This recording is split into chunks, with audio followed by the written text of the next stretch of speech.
Próximo da bola na hora da cobrança. Aí, ó. Esse é o estilo do Kaique. Ele vai andando, andando, andando. Só falta matar a toma do coração. Vamos ver o Kaique. Pra bola. Disparou e é gol. Não, pra fora. Listen, that's what happens when you rush a penalty. Now, what do we have here? Is this yet another episode of FTW? Welcome back once again to Football This Week, the series where I bring you the best, but more frequently the worst of what football has to offer on social media. Now, before we get into shenanigans today, I want to say a massive thank you for 300,000 subscribers. At some point, I will make an actual video about it, but it's not going to take up a whole FTW. But I do want to say, I'm massively grateful for the support you've been showing on the channel and on this series as well. You know I always appreciate it. There was a tear in my eye when I saw that, I can't lie. But this series isn't Niran chat this week, it's football this week. Having said that, I do chat each week, so it could be named that as well. Probably the most dramatic game of the weekend's football was Manchester United v Sheffield United. It ended 3-3, the Blades were 2-0 up at one point, then ended up 3-2 down before last minute limbs saw them grab a point. 3 Manchester United Youth Academy graduates scored all 3 of their goals, and fun fact, they all have a combined total age of 7. It's mental to think that not a single one of these kids experienced BBM. I'm confident I'm older than all of them, which is extremely depressing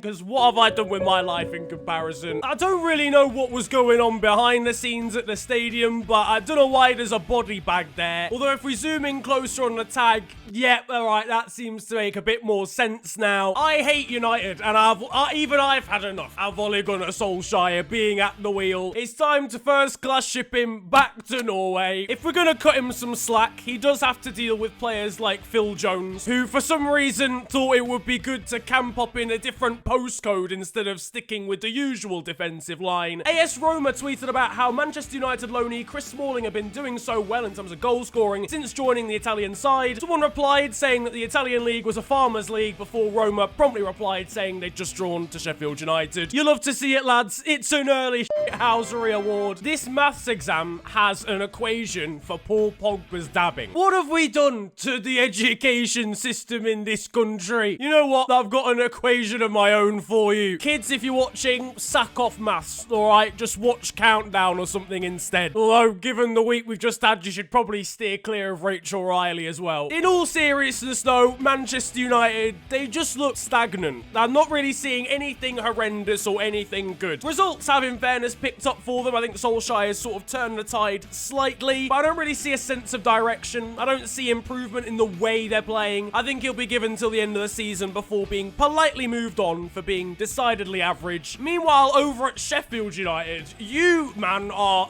insane. I feel like I know a decent amount about football, but I will be honest, I knew barely any of the Sheffield United players when they arrived in the Premier League, and they are overperforming massively and doing well against big teams. So massive kudos to Chris Wilder. He's got the team playing incredibly, and he's just a brilliant manager. I'm sure Sheffield's steel mining ancestors will be very proud of how the team is doing. Speaking of people associated with miners, I could have sworn this fan getting kicked out of the QPR game is the bold nonce. I'm shaking! But now, ladies and gentlemen, it's time for a new segment that I like to call the VAR show. And this is for those of you that love the greatest invention and the greatest addition to the game of football. First of all, we've got an offside against Raheem Sterling v Chelsea. Just look how close those two lines are together. It's beautiful. It's sensual.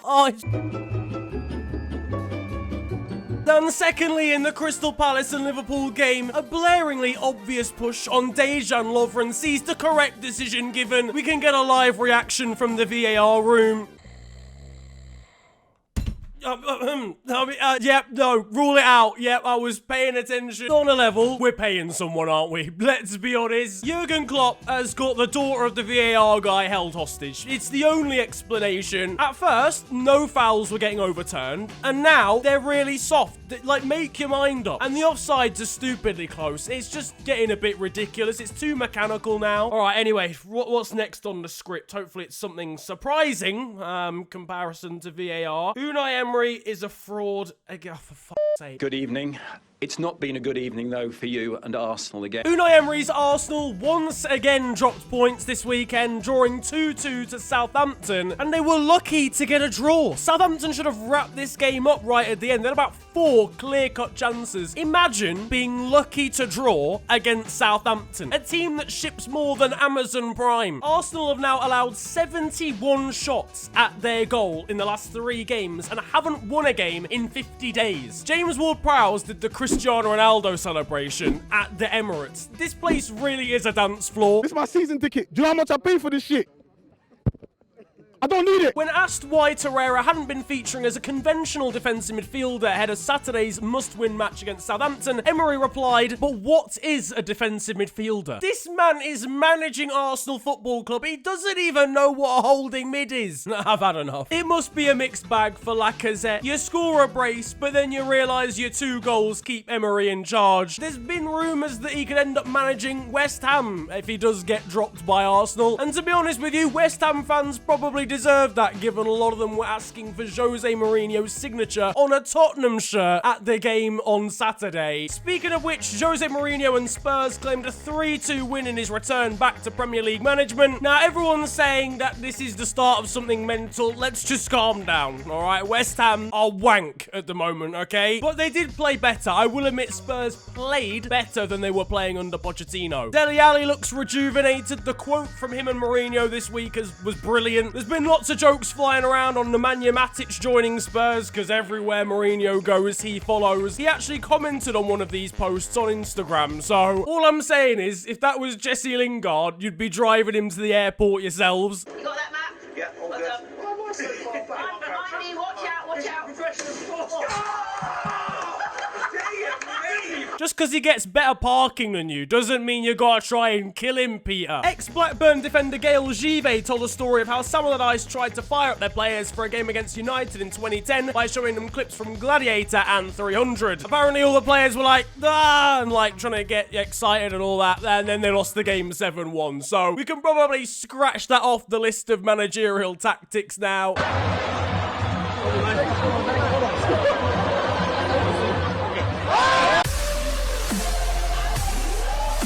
Everton fans are making their thoughts on Marco Silva very clear. I say that, they're not actually spelling his name right, so they could make it clearer. But according to this graffiti, they don't want Hughes, Moyes, or Eddie Howe, so they're probably going to make their mind up at some point. I tried to base my free kick on Ronaldo, hit the ball by the valve, and it moves. So what do? Top corner, top bin zone. A very wholesome video of like a 12-year-old Mason Mount, but how is Tammy Abraham already 6'8" in this video? Over in South America, there was mental scenes in the Copa Libertadores final. Flamengo came back from behind with 2 90th-minute goals from Gabigol against Argentinian side River Plate. There was limbs in the stands, limbs back at home, and limbs on Flamengo's Twitter account. I believe this is Portuguese for goal. Now though, it's time for Still 0-0, and you guys know the drill by now. This is a segment where we take a look at the best of Sunday League football during the course of the week, and this time we've got a collaboration between Sunday League football and Mother Nature.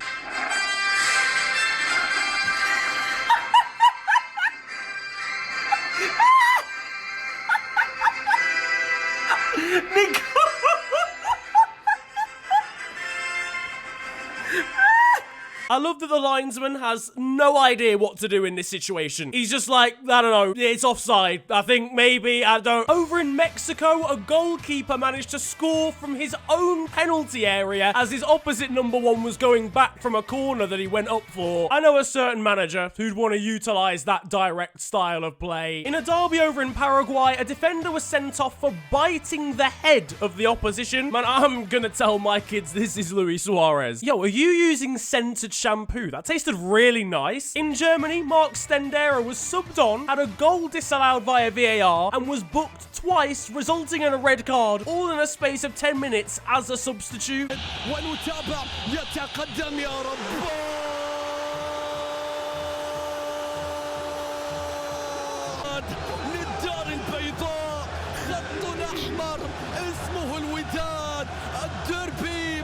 Sorry, do you mind if I just take a seat here? Of course I do. Why are you sitting down? There's a football game to play. It's just that, you know, now that we've taken the lead, I feel like we might need to sit back a little bit. Just get the out of the chair, man, I swear. Feed the nuts is not a chant I can get on board with, Blackpool. I'm really sorry. Antonio Conte is advising his players on how to have intercourse with their partners. Apparently, they shouldn't be doing it for a long period of time and should always be under their partners. I think you can expect to see the stats of his team decrease a lot in stamina on the next FIFA. Meanwhile, Sierra Leone striker Mohamed Bouya Touray has claimed that he suffered a leg injury that's been caused by black magic. Why are Africans like this, fam? Why do we do this? Not everything is caused by juju. Regardless, on that note, that is where we end football this week, and I hope you have enjoyed. If you have, then slap a like on the video and subscribe if you're new to the channel. You can also follow me on social media. It is at @theofficialfng on Twitter and on Insta. Once again, thank you so much for 300,000 subscribers. It's absolutely insane. So again, massively grateful for that. It's been a pleasure though ranting at you guys today. Have a wonderful day. Enjoy yourselves and goodbye.